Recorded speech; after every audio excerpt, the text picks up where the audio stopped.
So this next section of the intro program is going to be on warm-ups. So as I had mentioned before in our previous video, the structure of our class will always start with a warm-up and just loosen the joints and getting the blood flowing to bring us into the technique portion of class. Now, you'll find that each instructor, there's 5 instructors here at the school, will have their own flair to the warm-up, some different than others. But we wanted to create this portion just so that we can reiterate that warming up is part of the process of being a martial artist or being an athlete for that matter. So if you have any experience in sports, you know that injuries could be a common thing if warming up isn't done properly. So we're gonna start off with just educating you guys a little bit on why warming up is important, and that's dealing with the length and tension principle. So let's think of it this way. We have a spine, right? Let's just say my forearm is your spine, right? And we have all of these muscles and these ligaments connected to our bones, right? So what's going to wind up happening is if, let's say, we have a muscle on this side, we don't have to get specific, right, of my spine, and it's really tight, it's going to shorten up like a tight rubber band, right? And what that's going to cause is pulling on one side, right? Now, if there's some muscles on the other side of my spine, if this gets really short and tight and pulls my spine in this direction, then any muscle on the back end of my arm here, right, is gonna be the opposite. It's gonna be long and weak.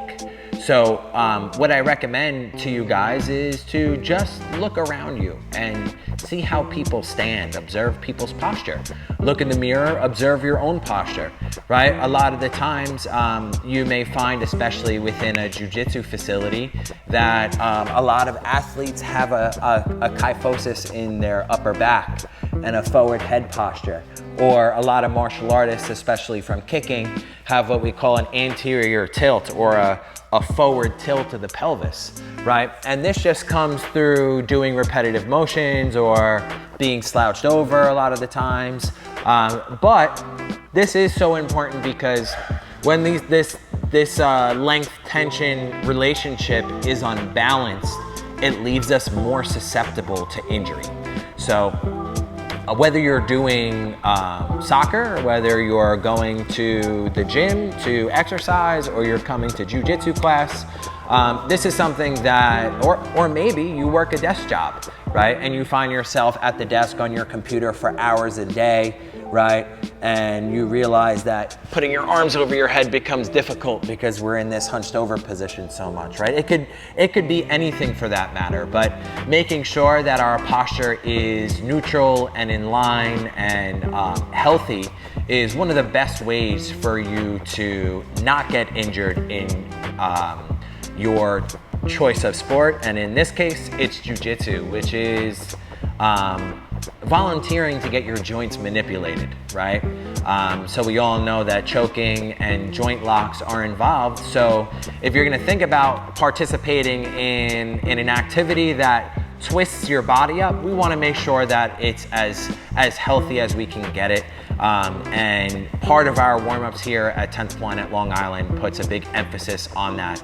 And we have certified and trained staff to help you along with these physical attributes to your body that will help keep you safe. So again, there's people here that can help identify these length tension relationships in your body and help you correct them. So all you have to do is ask around and you'll be pointed to somebody that could help you out with that, right? Another really important thing is the mobility of our joints as well. So I can give you guys some really basic ones that you can start to practice, and they're super easy to remember because it's really just creating circular motions with your joints, right? A lot of the times, especially if you haven't participated or warmed up for exercise in a really long time, when you stop, we all know the expression, if you don't use it, you lose it, right? So it could be something as simple as rolling your neck out while you're watching TV, right? Rolling your shoulders forward and backwards, making big circles with your arms, your wrists, right? Moving your spine a little bit, right? Just little things to, you know, explore different ranges that maybe you haven't explored in a little while, right? And as I mentioned before, we are participating in jiu-jitsu, which means if you're not gonna twist your joints by yourself, someone's gonna do it for you in class, right? So we wanna make sure that we've explored these ranges first before we let someone else do it to us, right? We can explore ranges with our hips just by squeezing our butt and pushing our butt out. We can turn our pelvis from side to side. We can open up our rib cage by moving it in circles. We can do the same thing with our knees and our ankles, right? It's kind of hard to do kneeling, but, right? Making circles with our ankles, making circles with our knees, right? Little things like this, and it doesn't have to be extensive, it doesn't have to be exhausting, right? But just exploring your body a little bit, and that's another way we're gonna avoid injury, right? Some of the most common injuries that we can see, not to scare anybody away, but this is to educate you guys and make you self-aware, right? If we're not self-aware about what our body needs and where our body hurts or where we're tight, then, you know, unfortunately in this case, ignorance is not bliss, and we may find ourselves coming into some common injuries like lower back pain, knee pain, shoulder pain. But the good news is, as I first mentioned in this video, that a lot of those things can be avoided by properly fixing and maintaining good posture and realigning those length and tension relationships, and doing proper warm-ups like those circles that we had mentioned earlier, right? And that's really the best way to be avoiding injuries is knowing how to properly warm up, knowing what your body needs in particular, right? So we may think like, say something like a yoga class where everyone is going and stretching and doing the same motions together. Meanwhile, one person has really long and weak hamstrings and the other person has really short and tight hamstrings. Those two people should be doing two different types of stretching, right? So again, identifying your individual needs is something we're trained here to do and help you guys out with. So we'll take away all that and bring you into some popular things that you're gonna see within our class when you're warming up. And now we're getting a little bit more into techniques that you're gonna be applying. And these are some things that you can do at home in your living room with some clear space and you know, get you a little bit more familiar with how you may be moving your body in class, right?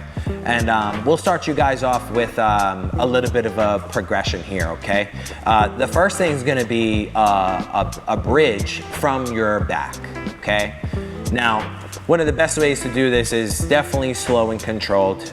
If you have any back pain, this might be something that you'd want to skip out on until you can identify how to relieve that back pain. But we'll start you guys off with the first move, and that's the bridge, okay?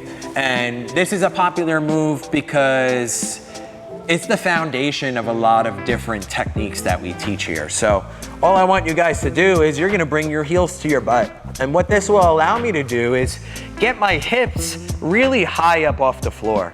So you'll notice the further away your feet are from your butt, the lower your bridge will be, okay? And if my goal is to get my hips up, we want our heels nice and close to our glutes. And now all I'll do is I'll reach one shoulder over my body, and we're gonna turn our body in this direction. Okay, then I bring my arm back to center, I drop down, I bridge, and then we reach to the other side, right? And you can do this maybe 10 to 15 reps, or however comfortable you are with this motion, okay? But this will be something that you'll constantly be revisiting throughout your jiu-jitsu career, right? Cool. The bridge is pretty simple, but if that's something that you haven't done in quite a long time, or ever for that matter, then we highly recommend you explore that motion, okay?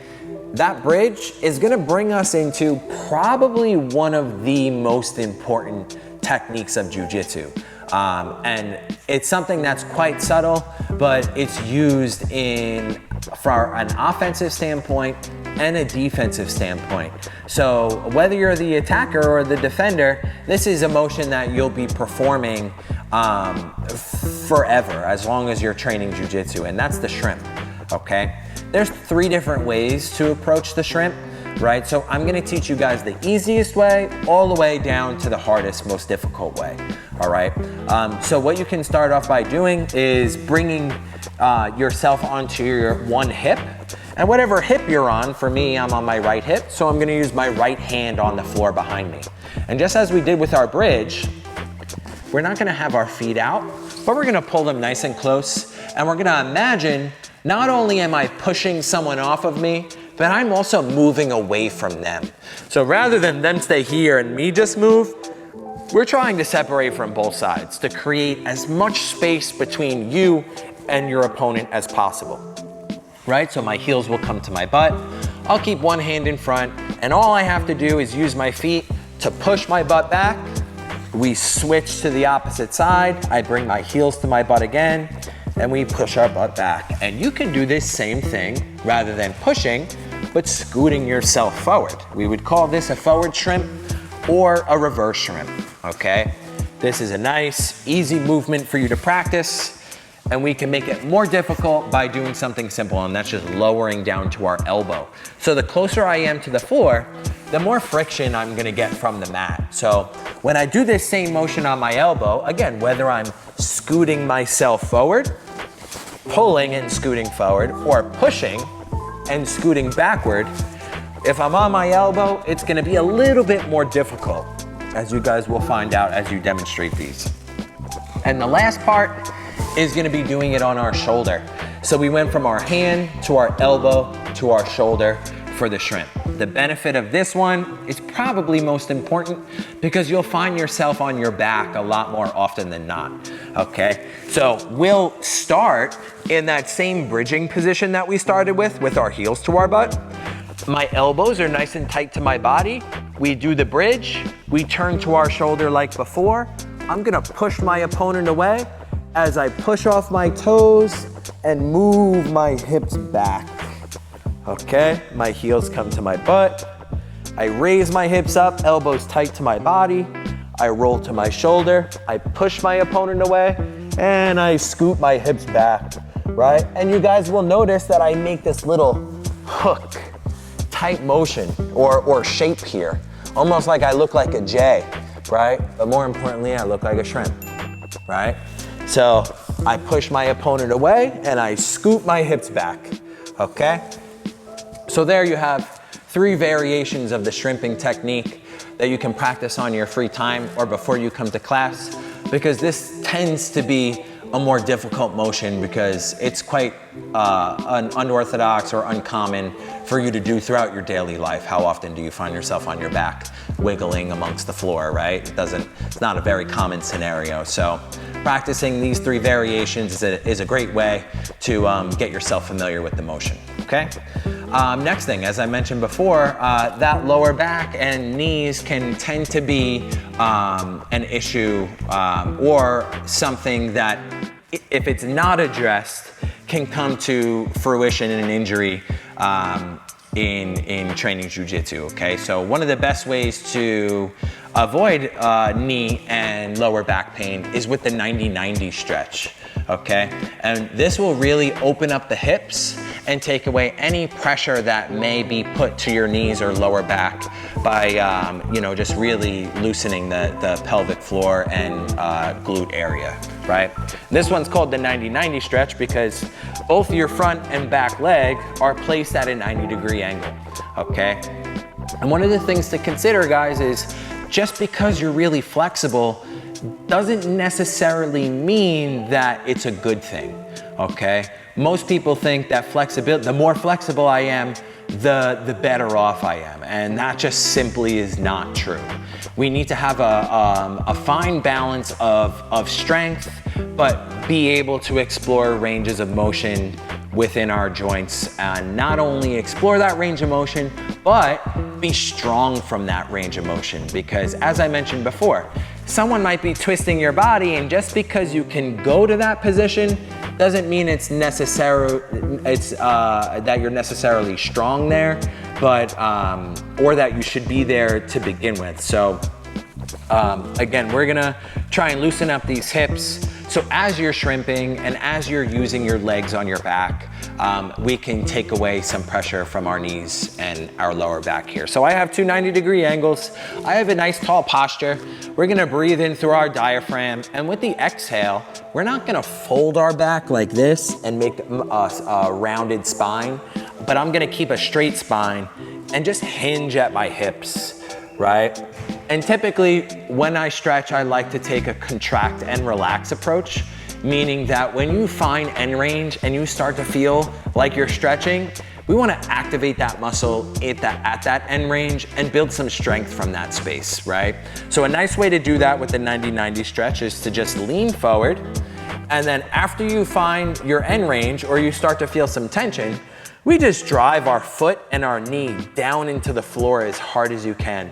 And you'll start to feel that hip activate within that end range. And we can do the same thing on the back leg if we lean back. Again, if it's painful, maybe it's a little too far. It should be slightly uncomfortable, that's okay.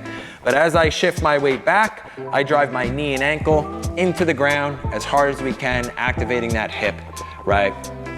And you can play back and forth, I'd say 5 to 10 seconds per side, per rep, and you can play between both sides, right? And you would do the same thing on the other hip as well.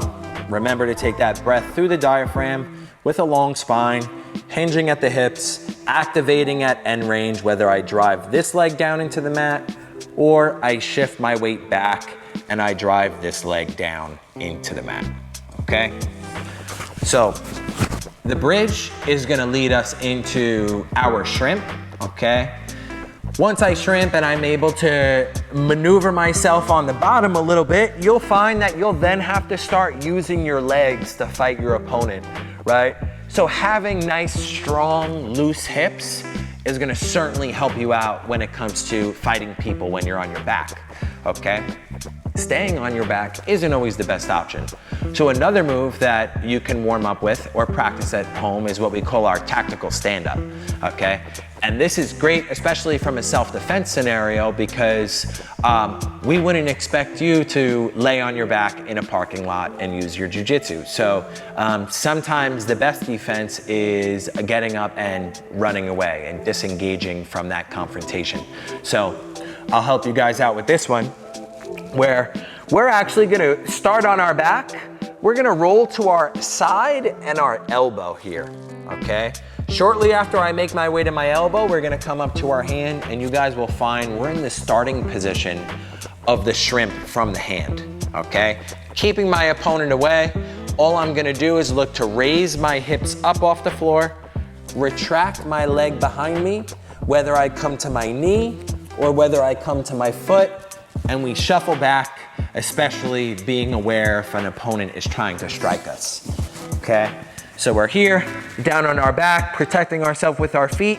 We decide this isn't the best position for us to be in, so I roll to my elbow, I roll to my hand. Check out, this is our shrimping position we spoke about. I'm keeping my opponent away. Maybe we have to shrimp a little bit, and then we retract that leg up and shuffle away from our opponent, okay? So you guys can see that hand shrimp will become extremely applicable when you're looking to do the tactical stand-up as well, okay? You can practice this each side, maybe 5 to 10 reps each, or whatever you're comfortable with to get yourself comfortable before you come to your next class, okay? And last but not least, again, focusing on the hips, is the squatting position, okay? Again, we wanna be strong from multiple positions, and you'll actually find yourself squatting a decent amount if you're looking to get on top of someone in your jiu-jitsu practice. So getting comfortable with maybe starting from a chair, right? So if I'm sitting down on a chair and just helping myself get up and out of the chair, is a great start. Maybe we have some weight to lose. Maybe we haven't squatted before. That's an excellent place to start because you have some support behind you, and you'll really focus on using those legs, okay? Now, as you get more and more comfortable and our hips are loose yet strong, we can find our way down into a squatted position with my heels on the floor. A really nice option if you're comfortable with squatting down, but you find you're on your toes and your heels can't be placed on the floor. We highly recommend maybe getting a book or something of equal thickness to place underneath your heels as you find yourself in this squatting position, okay? So you can progress your way down with getting your heels to the mat with something propped up under your heels, or simply just coming higher out of your squat, okay? With a nice straight back, our goal is to make our way all the way down into this position without any pain and safely back up. Because as we find ourselves moving around our opponent's legs, it's very important that we don't have a grandpa stance here like this, okay? But we're able to lower our center of gravity to the floor and make movements along a squat variation position, okay? So just working to getting here.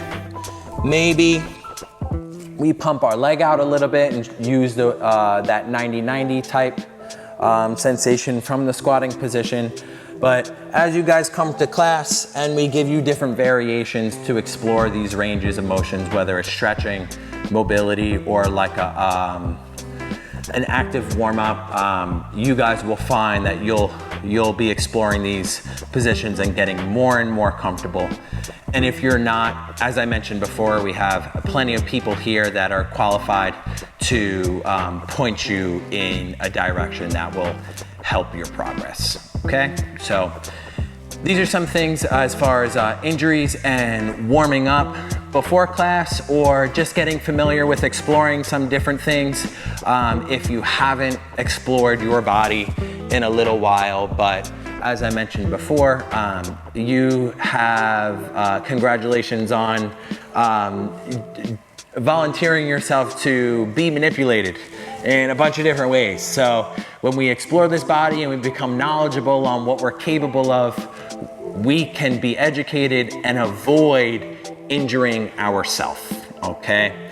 So that's one of the most important things in my perspective of jiu-jitsu is I want to keep training, and I want to not have to stop for 3 months because I have a nagging back injury, or feel like I can't do certain things because I'm limited because of my body.